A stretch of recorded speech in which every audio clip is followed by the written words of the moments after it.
కోనసీమ తిరుమల వాడపల్లి వెంకటేశ్వర స్వామి వారి 13వ వార్షికోత్సవ బ్రహ్మోత్సవాలలో భాగంగా శుక్రవారం స్వామివారు శ్రీదేవి భూదేవి సమేతులై శేషవాహనంపై మాడవీధుల్లో ఊరేగారు. బ్రహ్మోత్సవాల సందర్భంగా ఆలయ ప్రాంగణం భక్తజనంతో కలకలలాడింది.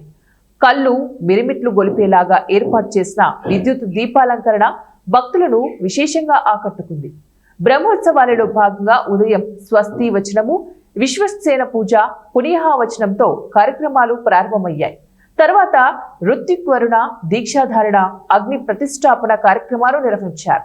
అనంతరం అకల్మష హోమము, దిగ్దీవాత ప్రార్థన, విశేష అర్చన, నీరాజన, మంత్ర పుష్పములు, తీర్థ ప్రసాద వితరణ జరిపారు.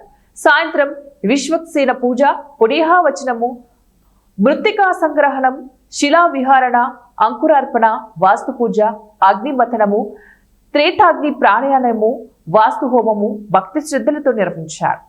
అనంతరం ధ్వజారోహణ, బలిహరణ, నీరాజన, మంత్ర పుష్పములు, తీర్థ ప్రసాద వితరణ జరిపించారు.